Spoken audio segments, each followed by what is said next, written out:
Antes de entrar a nuestro estudio de esta mañana, queremos pedir la bendición de Dios. Así que les invito a inclinar sus rostros conmigo y vamos a orar al Señor. Padre Celestial, te damos gracias por el gran privilegio que nos concedes de venir a tu casa en tu santo sábado para estudiar tu palabra. Señor, el tema que voy a trazar en esta mañana es demasiado sublime para expresarlo en palabras humanas. Me siento anonadado.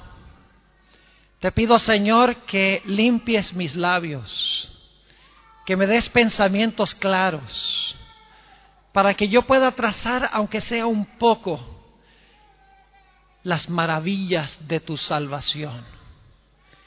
Te ruego también al comenzar que tú estés en este lugar en forma marcada por medio del ministerio de tu Espíritu Santo. Señor, si hay alguien que no ha recibido a Jesús como Salvador, te ruego que en esta mañana lo haga por la influencia de tu Santo Espíritu. Te doy gracias por escuchar esta oración, pues te lo pido en el nombre de Jesús. Amén. Quiero invitarles en esta mañana a abrir sus Biblias conmigo a Apocalipsis, el capítulo 14 y el versículo 6. Apocalipsis 14 y el versículo 6. Vamos a estudiar una frase corta que encontramos en este versículo. Vamos a hablar del Evangelio eterno. Dice allí: vi volar por en medio del cielo a otro ángel que tenía el Evangelio eterno para predicarlo a los moradores de la tierra y a toda nación, tribu, lengua y pueblo. Según nos dice la Sagrada Escritura, en el mensaje final de Dios se predica el Evangelio eterno. Es más, en Mateo el capítulo 24, si van un momento conmigo allí, Mateo el capítulo 24 y el versículo 14, el Señor Jesucristo habló del mismo Evangelio. Dice lo siguiente: y será predicado este Evangelio del reino en todo el mundo para testimonio a todas las naciones, y entonces vendrá el fin. La condición para que venga el fin, entonces, es la proclamación del Evangelio eterno a toda nación, tribu, lengua y pueblo. Pero la pregunta surge inmediatamente: ¿en qué sentido es este Evangelio eterno? ¿Acaso el Evangelio eterno no es el Evangelio de la salvación? ¿Y acaso no se necesitó la salvación nada más desde el momento que nuestros primeros padres pecaron? ¿En qué sentido es el Evangelio aquello que ha existido siempre en el pasado, que existirá siempre en el futuro y que son buenas nuevas en el presente? ¿En qué sentido es el Evangelio eterno? En Apocalipsis, el capítulo 13 y el versículo 8, encontramos una declaración muy interesante. Apocalipsis, el capítulo 13 y el versículo 8, que nos ayuda a entender un poco más en qué sentido este Evangelio es eterno, siempre ha existido. Dice allí en el versículo 8: y la adoraron todos los moradores de la tierra, cuyos nombres no estaban escritos en el libro de la vida del Cordero, que fue inmolado desde el principio del mundo. Según este texto, el Señor Jesucristo fue inmolado como el Cordero de Dios desde el mismo principio del mundo. Pero nosotros sabemos que el Señor Jesucristo no murió, sino hasta después de 4000 años de existir el pecado en el planeta. ¿En qué sentido, entonces, es Jesús el Cordero inmolado desde el principio del mundo? La respuesta a esta pregunta la hallamos en la primera epístola del apóstol Pedro, el capítulo 1 y los versículos 18 al 20. Primera de Pedro, el capítulo 1 y los versículos 18 al 20 nos explica en qué sentido Jesús es el Cordero de Dios inmolado desde el principio del mundo. Es más, hay otros textos que dicen que fue inmolado desde antes de la fundación del mundo. Note lo que dice Primera de Pedro 1:18. Sabiendo que fuisteis rescatados de vuestra vana manera de vivir, la cual recibisteis de vuestros padres, no con cosas corruptibles, como oro o plata, sino con la sangre preciosa de Cristo, como de un cordero sin mancha y sin contaminación, ya destinado desde antes de la fundación del mundo, pero manifestado en los postreros tiempos por amor de vosotros. Este texto explica en qué sentido Jesús es el Cordero de Dios inmolado desde la fundación del mundo. Dice que fue destinado a morir antes de la fundación del mundo, pero fue manifestado en estos últimos tiempos por amor a nosotros. Es decir, el plan de salvación fue elaborado desde antes de la fundación del mundo. Jesús fue destinado a morir desde antes aún que surgiera el pecado en el mundo. Qué hermoso pensar que cuando surgió el pecado, el Padre y el Hijo no dijeron, ¿y ahora qué vamos a hacer? No pasó así. Ya había un plan en caso de que el hombre pecara. Un plan por el cual Dios iba a salvar al ser humano. En este sentido, el evangelio que se debe proclamar a toda nación, tribu, lengua y pueblo es un evangelio eterno, porque no hubo nunca un tiempo en que Dios no tuvo un plan para salvar a la raza humana, para salvarte a ti y para salvarme a mí. Quiero invitarles a ir conmigo a Apocalipsis, el capítulo 15 y el versículo 1. Encontramos aquí una declaración que nos lleva a pensar seriamente en cuanto a lo que va a suceder muy pronto en este mundo. Está hablando del derramamiento final de 7 plagas terribles sobre el planeta Tierra. Y esto tiene una relación estrecha con el Evangelio eterno, como vamos a ver en nuestro estudio de esta mañana, porque en Apocalipsis tenemos en otros sitios de este libro una explicación de lo que es el Evangelio eterno. Noten Apocalipsis 15 y el versículo 1. Vi en el cielo otra señal, grande y admirable. 7 ángeles que tenían las 7 plagas postreras, porque en ellas se consumaba la ira de Dios. Noten que este texto nos dice claramente que las 7 postreras plagas son la consumación de la ira de Dios sobre el planeta Tierra. Vamos al capítulo 16 y el versículo 1, que nos agrega un detalle que no está en el 15:1. Dice en el capítulo 16 y el versículo 1, oí una gran voz que decía desde el templo a los 7 ángeles, id y derramad sobre la tierra las 7 copas de la ira de Dios. Ahora, Apocalipsis 15:1 nos dice que en las 7 postreras plagas está consumada la ira de Dios. Pero en el 16:1 nos dice que la ira de Dios está contenida en copas.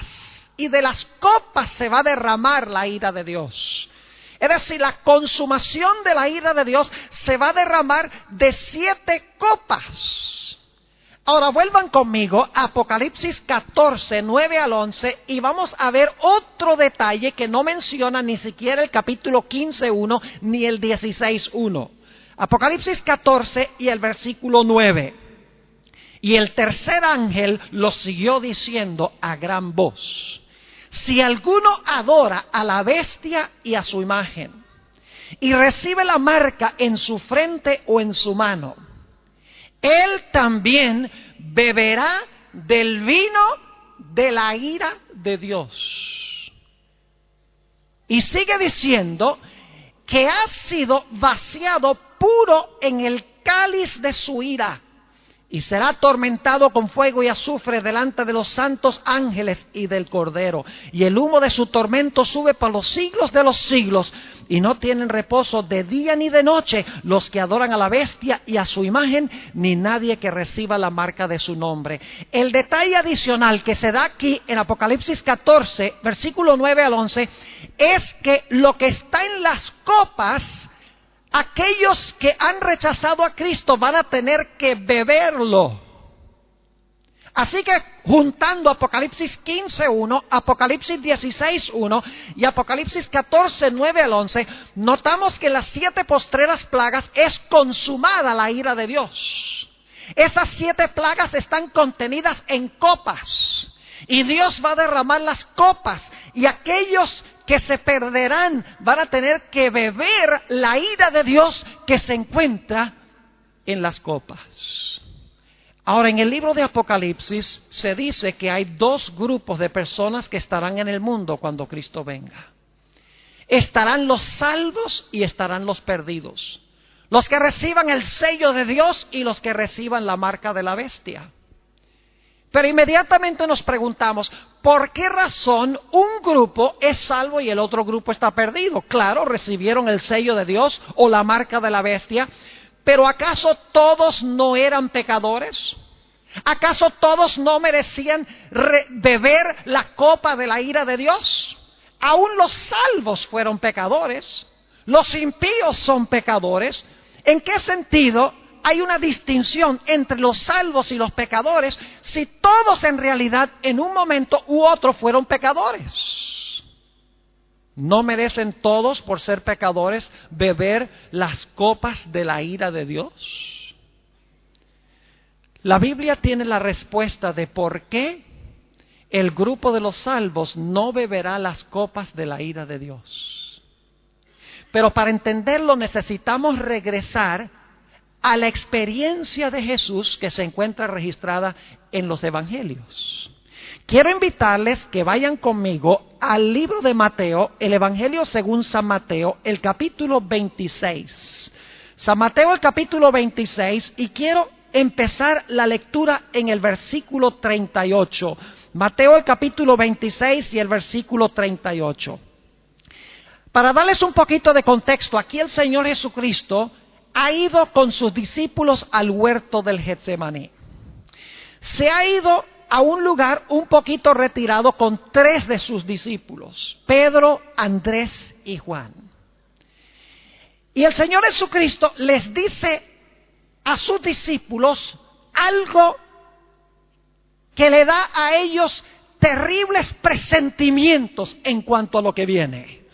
Dice en el versículo 38, entonces Jesús les dijo, mi alma está muy triste hasta la muerte, quedaos aquí y velad conmigo.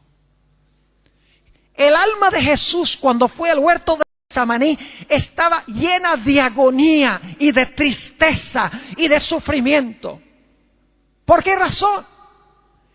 Si seguimos leyendo lo que está en el capítulo 26, vamos a ver por qué Jesús tenía su alma tan agobiada y tan sufriente en el huerto del Getsemaní. Noten lo que dice el versículo 39 de Mateo 26. Y yendo un poco adelante, se postró sobre su rostro, es decir, puso su rostro sobre la tierra, pegó la frente de la tierra, orando y diciendo, Padre mío. Fíjense, pueden escuchar la cercanía entre Jesús y su Padre. Padre mío, si es posible, pase de mí esta copa. Muy importante. Si es posible, pase de mí esta copa. Pero no sea como yo quiero, sino como tú. Y luego el Señor Jesucristo, según el versículo 42, habló las mismas palabras por segunda vez. Dice en el versículo 42, otra vez fue y oró por segunda vez diciendo: Padre mío, si no puede pasar de mí esta copa sin que yo sin que yo la beba, hágase tu voluntad. Es decir, en la copa que tiene Jesús en la mano está contenida la ira de Dios. Y Jesús tiene que beber esa copa. Según dice aquí, en el huerto del Getsemaní, Jesús comenzó a caer bajo la ira de su Padre, bajo la ira de Dios. Dice en el versículo 44 que el Señor Jesucristo fue y oró por tercera vez la misma oración. Dice, y dejándolos se fue de nuevo y oró por tercera vez diciendo las mismas palabras. Ahora, el libro de los Hebreos nos describe un poco más vívidamente cómo entonó Jesús esa oración en el huerto del Getsemaní. Nosotros hemos leído en Mateo que el alma de Jesús estaba agobiada aún hasta la muerte, estaba muy triste. Hemos leído que Jesús le rogaba a su Padre que si era posible pasara la copa para que Él no tuviera que beber esa copa tan terrible. Pero el libro de los Hebreos nos explica un poco más los sentimientos de Jesús cuando oró a su Padre. Vayan conmigo, si tienen sus Biblias, al libro de los Hebreos, el capítulo 5 y el versículo 7, donde se expresa de una forma más vívida la agonía intensa de Jesús cuando llevaba esa copa temblorosa en su mano.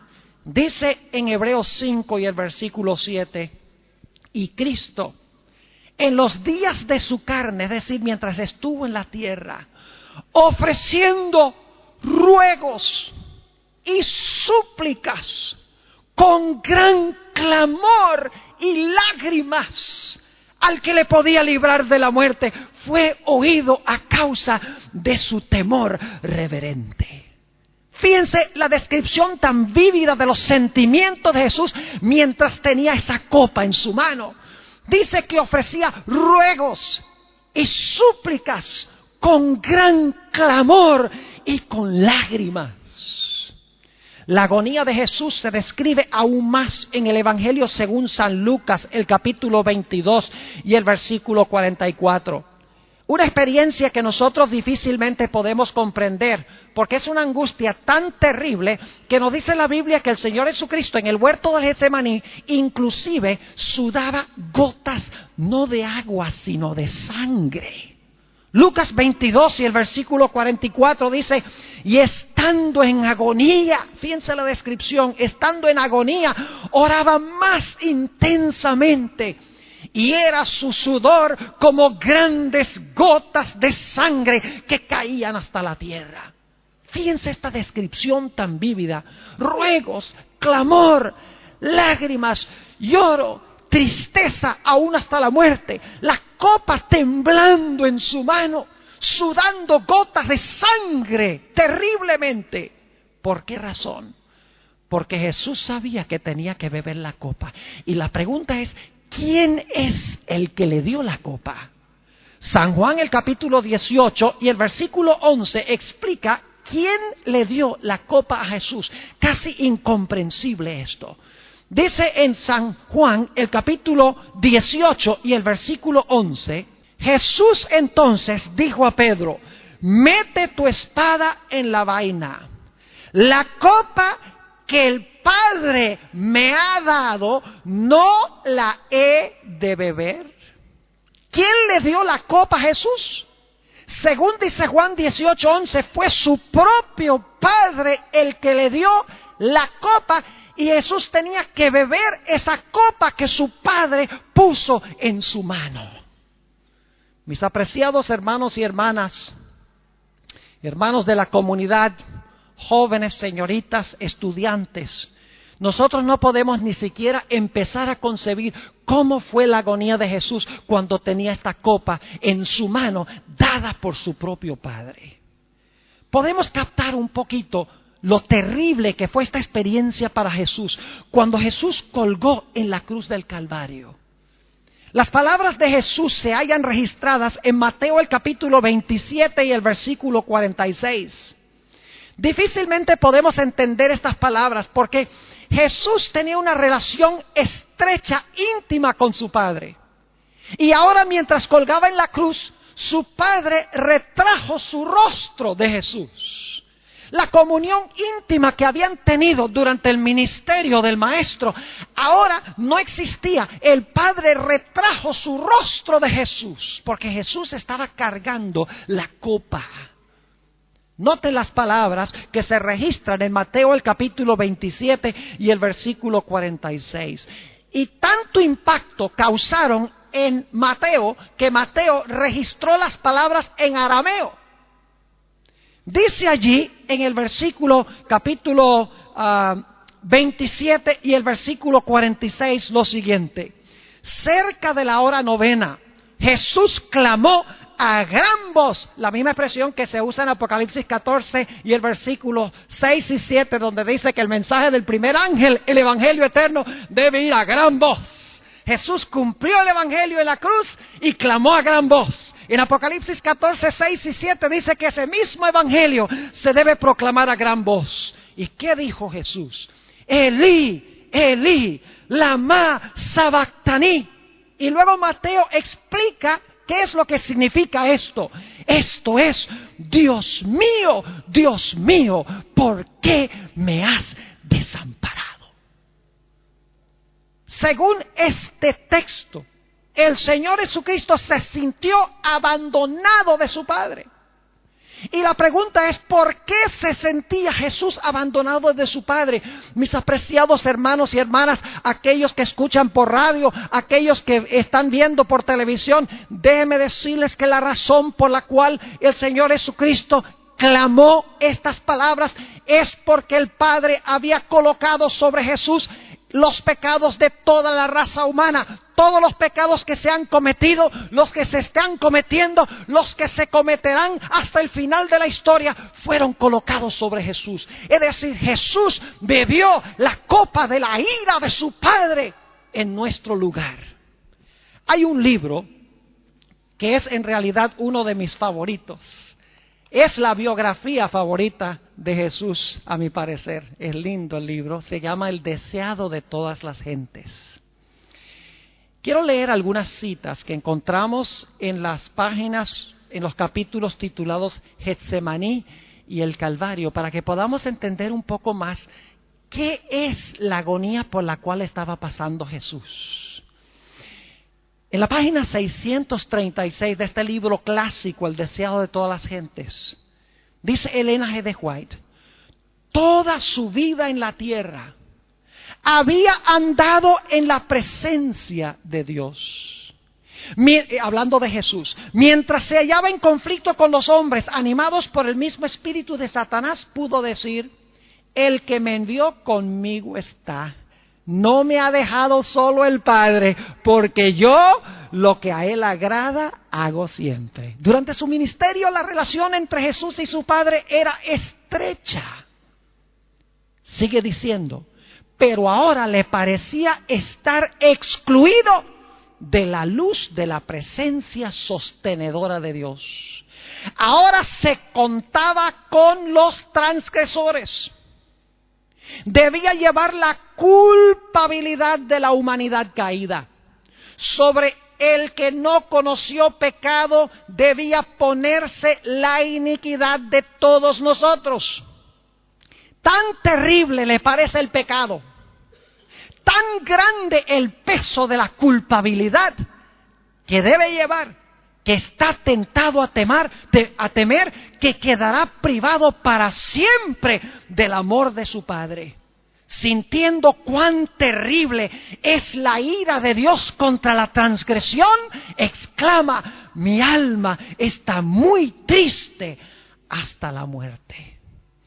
En la página 637 dice la misma autora: sentía que el pecado le estaba separando de su Padre. La cima era tan ancha, negra y profunda que su espíritu se estremecía ante ella. no debía ejercer su poder divino para escapar de esta agonía. Como hombre debía sufrir las consecuencias del pecado del hombre. Como hombre, ahora escuchen, como hombre debía soportar la ira de Dios contra la transgresión. Sigue diciendo, como sustituto y garante del hombre pecaminoso, Cristo estaba sufriendo bajo la justicia divina. Es decir, su Padre lo estaba castigando. Pero Jesús no merecía el castigo, porque Jesús nunca pecó. Pero los pecados de todos nosotros fueron colocados sobre Él. Esa es la copa que Él bebió. La copa que debo beber yo, la bebió Él allá en el Getsemaní y en la cruz del Calvario. Sigue diciendo esta autora, veía lo que significaba la justicia. Hasta entonces había obrado como intercesor por otros.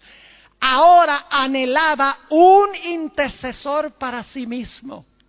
Imagínense, quería un intercesor, alguien que abogara por él con el Padre, pero no había, porque el pecado nuestro los separaba de su Padre. Estaba bebiendo la copa de la ira de Dios por tus pecados y por los míos. En la página 638 del mismo libro, dice la autora, Satanás le decía que si se hacía garante de un mundo pecaminoso, la separación sería eterna. Quedaría identificado con el reino de Satanás y nunca más sería uno con Dios. Satanás le decía, si tú te bebes esta copa de la ira de Dios para con el pecado es tan grande que nunca más vas a tener comunión con tu Padre.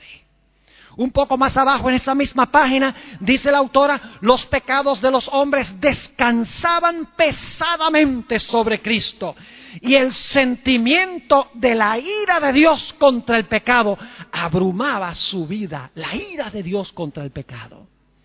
En la página 641, dice Elena White, había llegado el momento pavoroso, el momento que había de decidir el destino del mundo.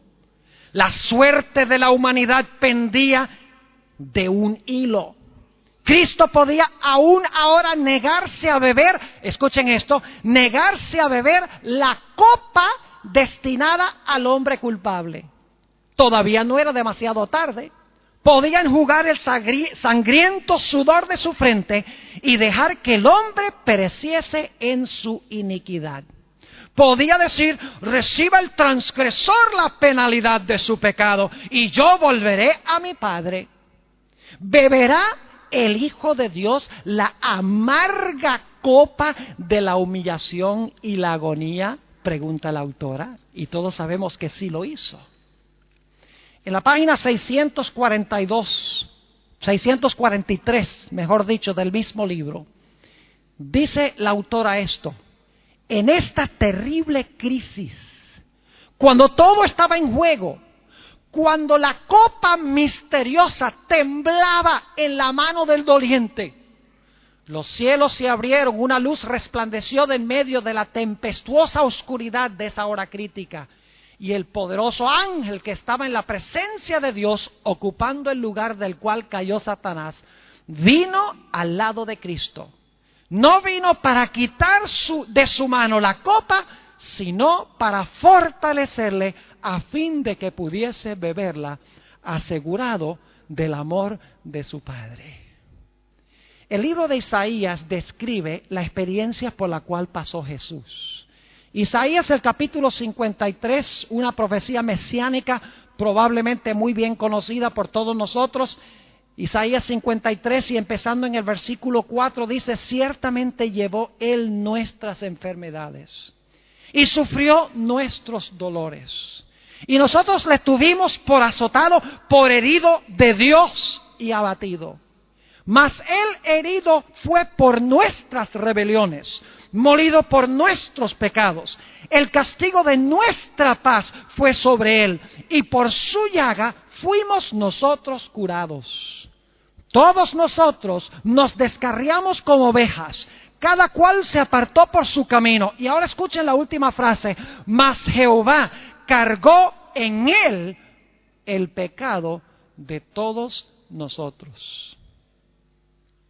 Mis apreciados hermanos y hermanas, estudiantes, hermanos de la comunidad, los que oyen por radio, los que ven por televisión, la próxima vez que nos sintamos inclinados a pecar, recordemos lo que el pecado le hizo a Jesús.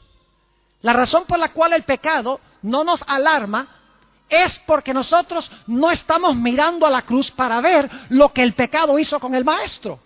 Es decir, la forma de vencer el pecado no es luchando contra el pecado, sino mirando al Salvador. Cuando yo veo a Jesús en la cruz clamando, Dios mío, ¿por qué me has desamparado? Le pregunto a Jesús, Jesús, ¿por qué tú dijiste esas palabras? Y Jesús dice, la paga del pecado es muerte. Yo clamé, Dios mío, ¿por qué me has desamparado? Porque estaba cargando tu pecado. Cuando yo veo lo terrible que es el pecado, que puso a Jesús en la cruz, que llevó a Jesús a exclamar esas terribles palabras, yo no voy a querer nada más que ver con el pecado. La razón por la cual peco es porque tengo mis ojos en muchas cosas y no en Jesús.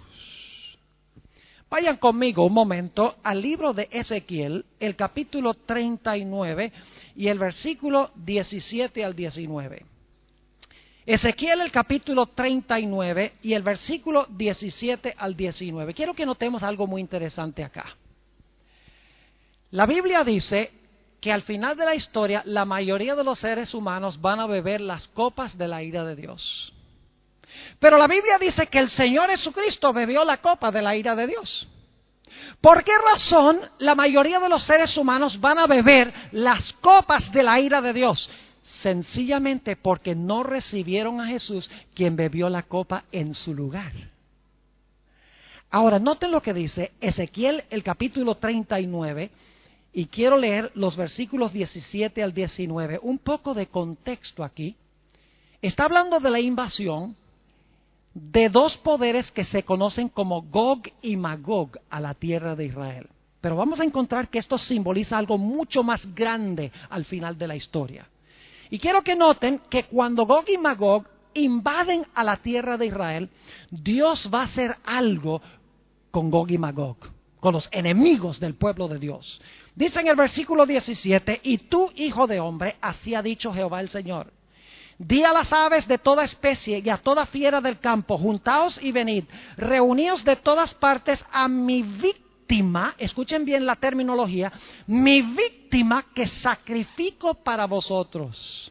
Un sacrificio grande sobre los montes de Israel. Y comeréis carne y beberéis sangre. Comeréis carne de fuertes, beberéis sangre de príncipes de la tierra. Ahora escuchen los animales. De carneros, de corderos, de machos, de cabríos, de bueyes y de toros engordados todos en Basán. Comeréis grosura hasta saciaros y beberéis hasta embriagaros de sangre de las víctimas que para vosotros sacrifiqué. Ahora lo interesante es la terminología que se usa en este pasaje para hablar de la destrucción de Gog y Magog. Se usa la palabra víctima, se usa la palabra sacrificio y se presentan animales que se usaban en el servicio del santuario. Porque se mencionan carneros, corderos, machos de cabrío, bueyes, toros. Todos esos eran diferentes tipos de animales que se usaban en el sistema de sacrificios del Antiguo Testamento. Esta terminología es terminología del santuario. Gog y Magog van a ser víctimas, van a ser sacrificadas como los animales de los sacrificios en el sistema ceremonial del Antiguo Testamento. Pero quiero decirles que este pasaje se cumple en un ámbito mucho mayor. Es una profecía de algo mucho más grande que va a pasar en el futuro. Vayan conmigo a Apocalipsis el capítulo 20 para que veamos el cumplimiento final de esto. Apocalipsis el capítulo 20 y el versículo 7 al 9 está hablando de los perdidos, de los que van a estar fuera de la santa ciudad. Apocalipsis 20 y el versículo 7, después de los 1000 años. Dice, cuando los 1000 años se cumplan, Satanás será soltado de su prisión y saldrá a engañar a las naciones que están en los 4 ángulos de la tierra. Fíjense aquí, a Gog y a Magog, que representan a todos los enemigos del pueblo de Dios, a Gog y a Magog, a fin de reunirlos para la batalla, el número de los cuales es como la arena del mar. Y subieron sobre la anchura de la tierra, rodearon el campamento de los santos y la ciudad amada. Ahora quiero que capten la escena. Dentro de la ciudad están los salvos, aquellos que recibieron a Jesús y que Jesús salvó porque Jesús bebió la copa en su lugar. Fuera de la santa ciudad se hallan los perdidos, aquellos que rechazaron a Cristo, rechazaron el pago que ofreció Jesús en beber la copa por ellos. Dice que los impíos rodean la ciudad y que va a descender fuego del cielo y los va a destruir, los va a consumir. Ahora, ¿por qué menciono esto? Porque fuera de la santa ciudad están individuos por los cuales también pagó Jesús. Pero van a beber la copa final de la ira de Dios, van a ser destruidos.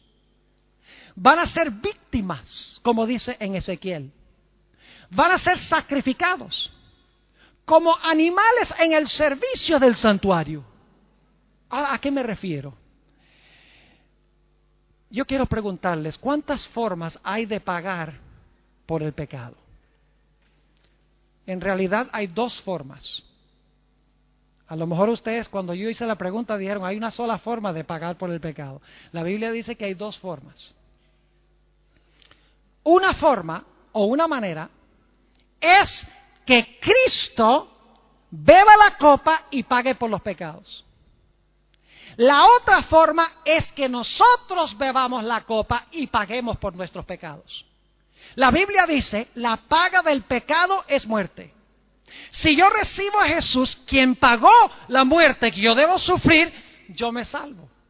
Por el otro lado, si yo rechacé el pago que hizo Jesús, yo voy a morir, yo voy a pagar por mis propios pecados, porque la paga del pecado es ¿qué cosa? Muerte. Y al morir los impíos fuera de la santa ciudad, están sacrificando sus vidas, están muriendo como víctimas, como animales del santuario, pero están pagando por sus propios pecados. ¡Qué desperdicio! Que Jesús haya bebido la copa, que Jesús haya muerto, y que toda esa multitud de personas estén fuera de la santa ciudad, perdidos. Ahora yo quisiera que fuéramos al versículo más famoso de la Biblia. ¿Juan qué? Juan 3:16. Dicen, pastor, no leamos ese versículo que no lo sabemos de memoria. Bueno, hay un punto que quiero recalcar aquí. Porque generalmente lo que hacemos es leer este versículo para hablar de lo maravilloso que es Dios. Dios ama al mundo y salva al mundo. Y nos olvidamos de que la segunda mitad del versículo tiene un punto muy importante. Noten lo que dice Juan 3:16. Porque de tal manera amó Dios al mundo. Eso te incluye a ti y a mí. Hasta el doctor Schultz lo incluye. Hasta los más santos en nuestro medio. Porque de tal manera amó Dios al mundo que ha dado a su Hijo unigénito. ¿Por cuántas personas dio Dios a su Hijo? Por el mundo. ¿Por cuántas personas bebió Jesús la copa? Por el mundo. Dice en 1 de Juan 2:2 que Jesús no solamente murió por los pecados nuestros, sino por los de todo el mundo. Jesús pagó por los pecados de toda la raza humana. Entonces alguno dirá, bueno, pastor, entonces todos se van a salvar. Si Jesús pagó el precio por todos los pecados, todos se van a salvar. Lamentablemente no es así. Porque este versículo tiene una segunda declaración. Porque de tal manera amó Dios al mundo, que ha dado a su Hijo unigénito, para que todo aquel que en Él cree no se pierda, mas tenga vida eterna. ¿Captaron el punto? Jesús bebió la copa de la ira de Dios, sufrió por los pecados de la humanidad, quedó separado de su Padre, por todos los seres humanos de todas las épocas, por todos los pecados. Pero dice aquí que solo aquel que en Él cree no se va a perder, sino que va a tener vida eterna. ¿Cómo entendemos esto? Permítame darles una ilustración. ¿Han visto ustedes alguna vez a una persona a quien usted le compra un regalo y les da el regalo y estaban esperando otra cosa? Los esposos y las esposas tal vez pueden identificarse un poco conmigo, porque a veces nosotros nos decimos, por lo menos mi esposa y yo, nos decimos los regalos que queremos para el Día de la Madre y para el cumpleaños y para el aniversario. Más o menos damos una insinuación de lo que queremos. Y claro, a veces cuando se abre el regalo y no se captó la insinuación, entonces hay un poco de chasco. Pero yo he visto casos a donde padres han comprado un regalo para sus hijos, regalo de Navidad, y cuando los hijos abren el regalo y se dan cuenta que no hay allí lo que ellos querían, le dicen a los padres: llévate esto, yo no quiero esto. Yo pregunto, ¿un regalo se puede recibir o rechazar, sí o no? Claro que sí. Usted puede recibir un regalo o lo puede rechazar. Ahora pregunto, ¿cuánto cuesta un regalo? ¿Cuánto cuesta un regalo? La respuesta es ambigua, porque cuesta y no cuesta. Un regalo cuesta al que lo ¿qué? Al que lo compra. Pero el que recibe el regalo, lo recibe gratuitamente porque es un regalo. Ahora, aplicándole esto a Jesús. Cuando Jesús murió en la cruz, pagó un precio infinito, el precio de su sangre, para comprar el regalo de la salvación. Y Jesús ofrece ese regalo a toda la raza humana, se lo compró para todos los que están aquí. Pero yo tengo que recibir el regalo. Dios me ha dado la opción de aceptar el regalo de la salvación o de rechazar el regalo. Y ese regalo es Jesús. El pago que hizo Jesús. Jesús bebió la copa para que en el tiempo del fin, cuando Dios derrame sus copas de la ira, no tengamos nosotros que beber la copa, porque Dios no va a castigar los mismos pecados dos veces. Sería injusto castigar el mismo crimen dos veces. Una vez que se ha castigado una vez, la justicia está satisfecha. Así que Jesús bebió la copa para que nosotros no tengamos que beberla. Lamentablemente, el libro de Apocalipsis dice que la vasta mayoría de los seres humanos van a rechazar el regalo y van a tener que beber las copas de la ira de Dios. ¿Cómo recibimos nosotros el regalo? Para que todo aquel que en Él cree no se pierda, mas tenga vida eterna. ¿Qué debemos hacer cuando creemos en Jesús? Vayan conmigo al Evangelio según San Marcos. San Marcos, el capítulo 16. Y quiero leer los versículos 15 y 16. Ayer en nuestro tema leímos estos versículos. Ahora quiero subrayar otro punto muy importante. San Marcos, el capítulo 16 y el versículo 15 y 16. Y les dijo: id por todo el mundo y predicad el evangelio a toda criatura. El que creyere, fíjense la conexión con Juan 3:16, donde dice todo aquel que en él cree, pero ahora se habla de un paso adicional que se debe tomar, indicando de que creemos en él. Dice: el que creyere y fuere ¿qué? El que creyere y fuere bautizado será salvo. ¿Saben que la Biblia dice que es en el momento del bautismo cuando yo participo de todas las bendiciones que ganó Jesús cuando sufrió en el Getsemaní y cuando murió en la cruz del Calvario?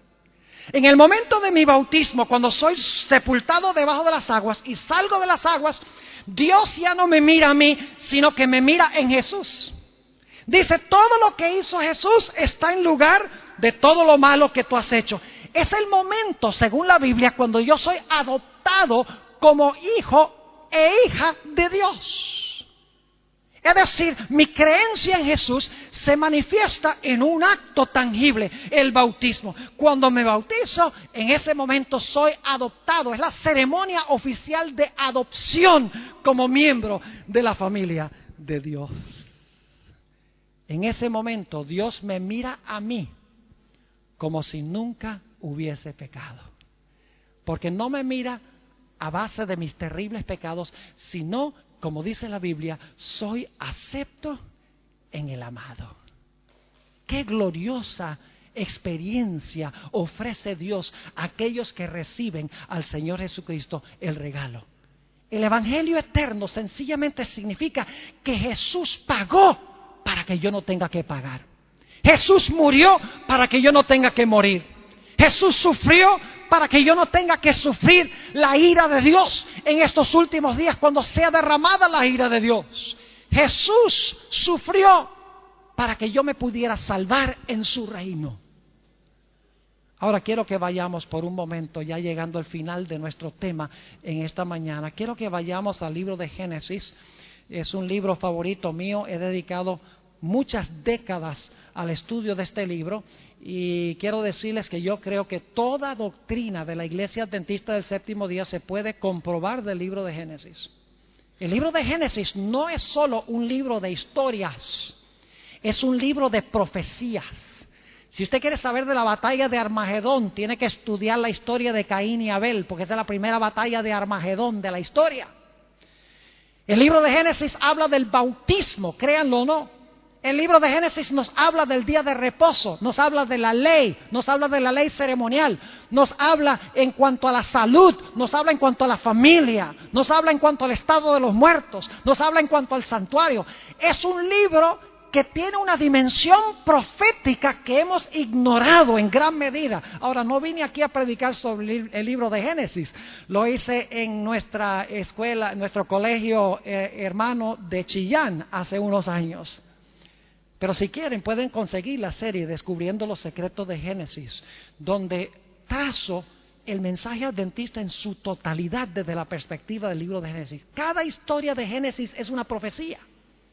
No son solo historias que sucedieron, son historias que se deben entender como profecías. Génesis el capítulo 2 y el versículo 25. Fíjense lo que dice. Hablando de nuestros primeros padres, Adán y Eva.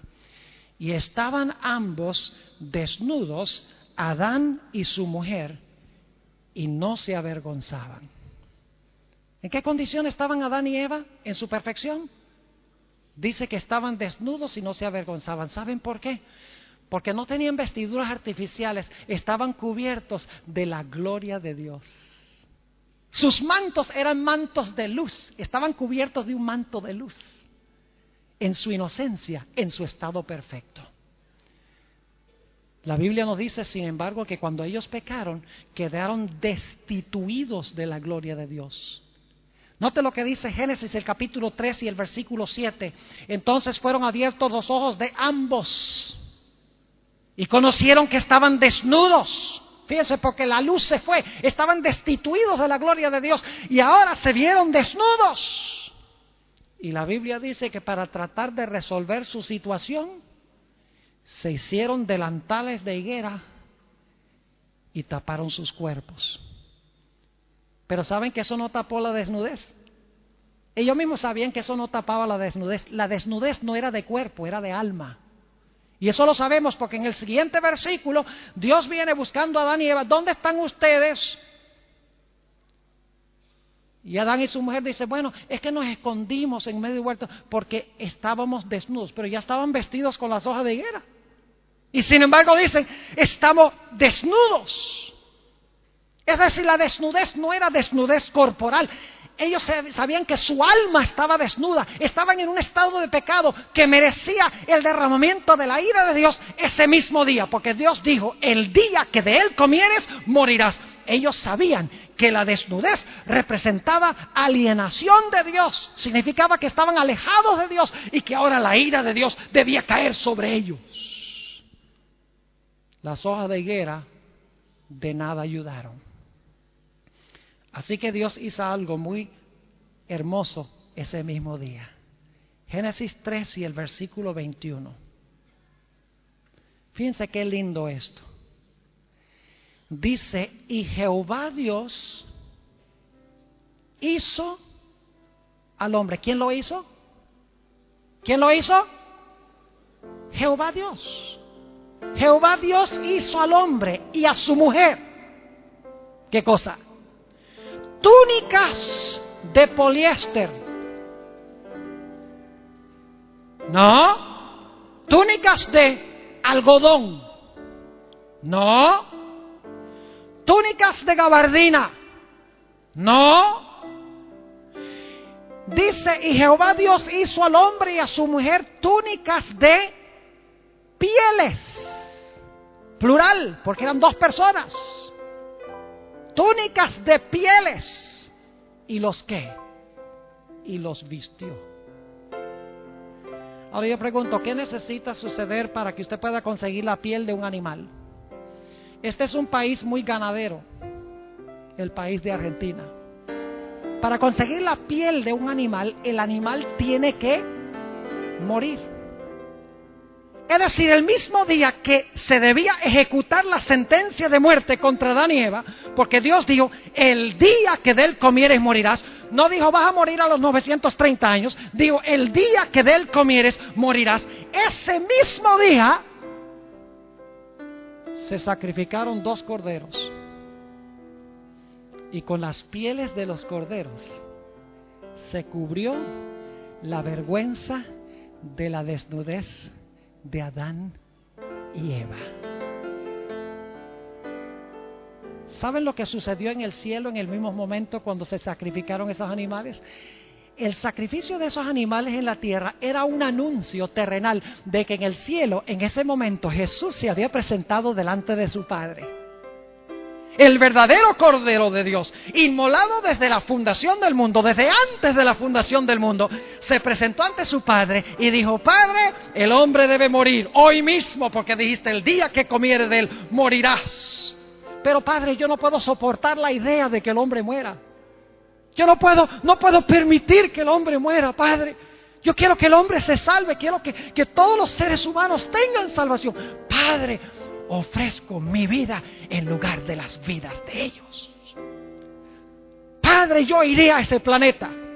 Padre, yo iré al Getsemaní. Padre, yo tendré un alma agobiada aún hasta la muerte. Padre, yo cargaré la copa de tu ira en mi mano. Padre, yo clamaré en la cruz, Dios mío, ¿por qué me has desamparado? Padre, yo seré sepultado en ese sepulcro nuevo, esclavo o prisionero de tu justicia. Padre, hoy me comprometo a hacer eso para salvar a la raza humana. Y el Padre, Jesús entró 3 veces según el Espíritu de profecía. Cuando salió la tercera vez, le anunció a los ángeles, dijo, un rescate ha sido hallado. Hay alguien que va a ir y pagar la deuda de los seres humanos. Y los ángeles que antes habían estado con un silencio rotundo, ahora irrumpen en gloria y alabanza, rindiéndole homenaje al Cordero de Dios que iba a quitar el pecado del mundo, el pecado tuyo y el pecado mío. Y lo que hizo Jesús en el cielo se anunció en la tierra a través de esos sacrificios. En ese sentido, el Evangelio es eterno. Nunca hubo un tiempo en que no existió un plan. Y yo quiero decirles, mis hermanos y hermanas, que el Evangelio que se predica mucho en el mundo hoy es un Evangelio barato. Oh, si Cristo te salva, Cristo te perdona, solamente cree en Él y serás salvo tú y tu casa. Y la Biblia dice eso, pero se comprende muchas veces mal. La gente hoy en día muchas veces lo que quiere es perdón, pero no quiere pureza. La gente quiere que sus pecados sean quitados, pero no quieren en su vida vencer el pecado. Ahora yo quiero decirles cómo fue esa primera ceremonia de ese sacrificio que hizo Adán. Se describe en el libro Historia de la Redención de una forma vívida. Imagínense un mundo donde no había muerte. Hoy en día estamos acostumbrados a la muerte. Todas partes en Irak matan 16, matan 20, en las calles matan personas. Cada día la gente muere de cáncer, de diversas enfermedades. Estamos acostumbrados a la muerte. Pero imagínense un mundo a donde nunca había muerto nada. Y ahora Dios le dice a Adán: Adán, tráete esos 2 corderitos. Quiero que tomes esta herramienta. No sabemos si era un cuchillo, pero quiero que tomes esta herramienta. Que rasgues el cuello de esos animales. Y Adán y Eva no sabían lo que era la muerte. Sabían que era algo terrible. Dios les había dicho, pero no habían experimentado la muerte. Así que Adán ahora toma el cuchillo, raja el cuello, degolla a ese animal, a ese cordero, y luego el segundo cordero. Y ese cordero ahora, que antes estaba vivo, que respondía a la voz de Adán y venía mansamente a él, ahora chorrea la sangre de su cuello, y de repente el animal está inerte en los brazos de Adán, y Adán mira terrible, horrorizado. Y Dios le dice a Adán: Adán, la paga del pecado es muerte. Ese cordero representa a tu Creador, el Cordero de Dios que quita el pecado del mundo, que va a pasar por esa experiencia, Adán. Tu pecado es tan terrible que no solamente causa la muerte de un cordero, de un animal, sino que le va a quitar la vida a tu propio Creador, quien va a ofrecer su vida en rescate por muchos. Oh, mis hermanos y hermanas, cuando Adán vio el costo del pecado, no solamente estaba agradecido de que Dios ahora le iba a dar perdón. Claro que Dios perdonaba por la sangre del cordero. Dios le estaba diciendo: el sacrificio de este cordero representa a Jesús, quien te va a quitar el pecado. Puedes saber que tu pecado está perdonado por la sangre del cordero. Pero Adán vio algo más en ese cordero. Adán miró el cordero y dijo: uy, qué terrible es el pecado. Mire lo que hace el pecado. No solamente mata a estos corderos, sino que va a matar al Cordero de Dios, quien va a beber la copa que debemos beber nosotros. Uy, es horrible el pecado. Nosotros no queremos más nada que ver con el pecado. Es decir, de la cruz fluye perdón, pero también fluye poder para vencer el pecado en la vida. Cuando tenemos los ojos en la cruz del Calvario, vemos a Jesús muriendo, preguntamos: ¿por qué Jesús? Jesús dice: es por el pecado. Cuando yo veo que el pecado crucificó a mi querido Jesús, no solamente voy a querer que me perdone por crucificarlo, sino que quiero que me dé poder para vencer el pecado en mi vida, para no volver a repetir otra vez los mismos pecados. Dios cubrió la vergüenza de la desnudez de Adán y Eva con los méritos del Cordero. Vayan conmigo a nuestro último versículo, Gálatas, el capítulo 3. Gálatas, mientras continuamos escuchando las notas del piano, Gálatas, el capítulo 3. Y quiero leer los versículos 26 y 27. Gálatas 3, 26 y 27.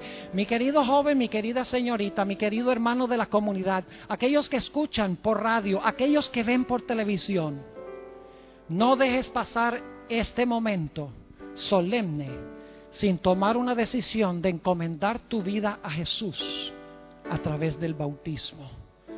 Dice en el libro de Gálatas, el capítulo 3 y el versículo 26 al 29, fíjense el momento en que nos vestimos de Cristo, el momento en que Cristo nos viste. Fíjense lo que dice la Biblia. Gálatas, el capítulo 3 y el versículo 26. Pues todos sois hijos de Dios por la fe en Cristo Jesús. Porque todos los que habéis sido bautizados en Cristo, de Cristo estáis ¿qué? De Cristo estáis revestidos.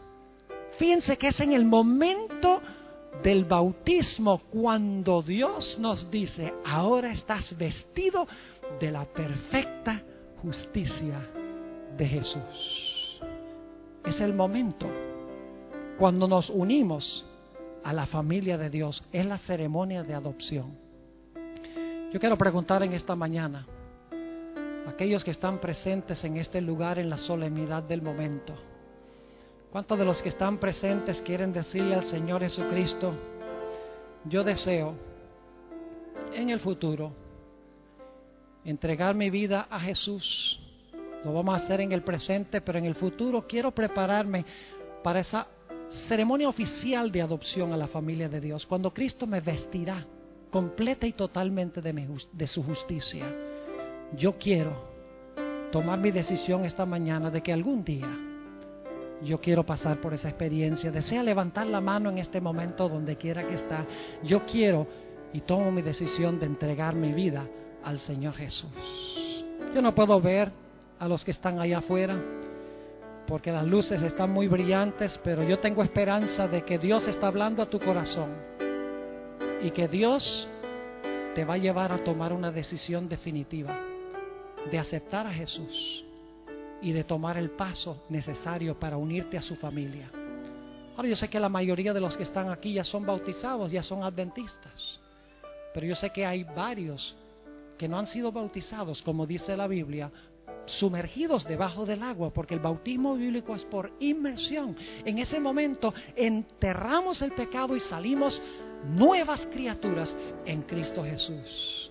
Yo oro al Señor de que en el transcurso de esta semana muchas decisiones sean tomadas en favor de Jesús. No bebas tú la copa de la ira de Dios. Recibe a Jesús, quien la bebió en tu lugar. Oremos. Padre Celestial, te damos gracias porque estando nosotros perdidos y sin esperanza, enviaste a tu Hijo Cristo Jesús para sufrir y para beber la copa de tu ira, la copa que merecíamos nosotros. Señor, en esta mañana nos maravillamos de ver tu inmenso amor. Lo creemos, pero no lo podemos entender en todas sus dimensiones. Gracias, Señor. Te quiero pedir en forma especial por aquellos jóvenes que están en nuestro medio, aquellas señoritas, aquellas personas de la comunidad que todavía no han sellado su pacto con Jesús a través del bautismo, cuando serán revestidos de Jesús. Te ruego, Señor, de que muy pronto puedan tomar este paso. Llévalos en este momento a tomar una decisión definitiva. Y Señor, los que ya somos bautizados, ayúdanos cada día a mirar a la cruz, para que podamos recibir perdón, pero también el deseo de pureza.